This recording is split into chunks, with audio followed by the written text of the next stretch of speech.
লোকসভা স্পিকারকে ঘিরে নতুন করে রাজনৈতিক সংঘাত দানা বাঁধছে। স্পিকার ওম বিড়লার বিরুদ্ধে বিরোধীদের আনা অপসারণ প্রস্তাব নিয়ে বাজেট অধিবেশনের দ্বিতীয় পর্বে আলোচনা হতে পারে বলে জল্পনা চলছে রাজনৈতিক মহলে। বিরোধীদের দাবি, প্রায় 118 সাংসদদের সমর্থনে নোটিশ জমা পড়েছে। এদিকে তৃণমূল সুপ্রিমো মমতা বন্দ্যোপাধ্যায়ের নির্দেশে লোকসভার দলীয় সাংসদরা অনাস্থা প্রস্তাবকেই সমর্থন করবেন এবং স্পিকারের বিরুদ্ধে ভোটও দেবেন বলে জানা গিয়েছে। এর ফলে জাতীয় স্তরে বিরোধী শিবিরের শক্তি আরো জোরদার হবে মমতার নির্দেশে। আগামী 9 মার্চ থেকে সংসদের বাজেট অধিবেশনের দ্বিতীয় পর্ব শুরু হওয়ার কথা। দেখাই যাক কোথাকার জল কোথায় গড়ায়।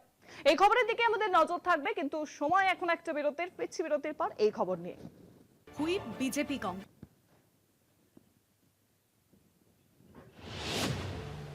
স্পিকার ইস্যুতে বড় সংঘাত। হুইপ বিজেপি কংগ্রেসের।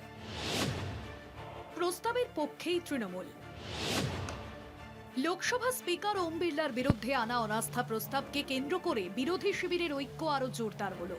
শনিবার জানা গিয়েছে, তৃণমূল সুপ্রিমো মমতা বন্দ্যোপাধ্যায়ের নির্দেশে লোকসভা তৃণমূল সাংসদরা স্পিকার ওম বিড়লার বিরুদ্ধে আনা অনাস্থা প্রস্তাবকেই সমর্থন করবে।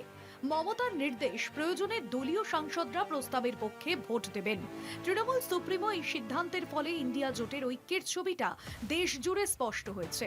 এদিকে বাজেট অধিবেশনের দ্বিতীয় পর্বের শুরুতেই সংসদে উত্তপ্ত পরিস্থিতির ইঙ্গিত মিলছে।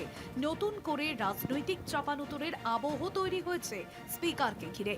বিরোধীদের আনা অপসারণ প্রস্তাব নিয়ে সম্ভাব্য আলোচনার আগে থেকেই শাসক ও বিরোধী দুই শিবিরেই তৎপরতা শুরু হয়েছে। আগামী 9 মার্চ থেকে সংসদের বাজেট অধিবেশনের দ্বিতীয় পর্ব শুরু হওয়ার কথা। তার আগেই নিজেদের সাংসদদের উপস্থিতি নিশ্চিত করতে 3 লাইনের হুইপ জারি করেছে বিজেপি। দলীয় সূত্রে জানা গিয়েছে, 9 এবং 10 মার্চ লোকসভায় সমস্ত বিজেপি সাংসদকে উপস্থিত থাকার নির্দেশ দেওয়া হয়েছে। অন্যদিকে কংগ্রেসও 9 থেকে 11 মার্চ পর্যন্ত দলীয় সাংসদদের জন্য হুইপ জারি করেছে। স্পিকার অপসারণ প্রস্তাব ঘিরে লোকসভায় রাজনৈতিক উত্তাপ। স্পিকার ইস্যুতে অনাস্থা প্রস্তাবকেই সমর্থন করবে তৃণমূল কংগ্রেস। সাংসদের উপস্থিতি নিশ্চিত করতে হুইপ জারি বিজেপি ও কংগ্রেসের। স্পিকার অপসারণ প্রস্তাব নিয়ে সংসদে বড় বিতর্কের সম্ভাবনা। অধিবেশন শুরুর আগে রাজনৈতিক তৎপরতা বাড়ছে।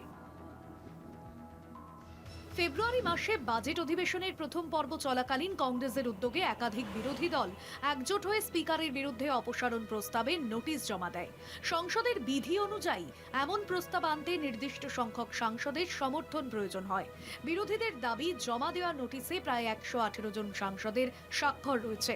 নোটিশে অভিযোগ করা হয়েছে, সংসদের কার্যক্রম পরিচালনায় স্পিকার পক্ষপাত দুষ্ট আচরণ করেছেন এবং বিরোধী দলগুলিকে যথেষ্ট সুযোগ দেওয়া হয়নি।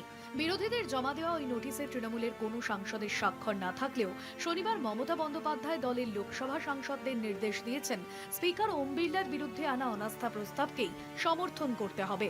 ফলে স্পিকার ইস্যুতে বিরোধী শিবিরের মধ্যে মতভেদের ইঙ্গিত থাকলেও শনিবার মমতা বন্দ্যোপাধ্যায়ের হস্তক্ষেপে ওই মতভেদ দূর হয়েছে। রাজনৈতিক পর্যবেক্ষকদের একাংশের মতে, এসআইআর আবহে ফের কংগ্রেস ও তৃণমূল কাছাকাছি আসায় জাতীয় স্তরে বিরোধীদের ঐক্য আরও শক্তিশালী হলো।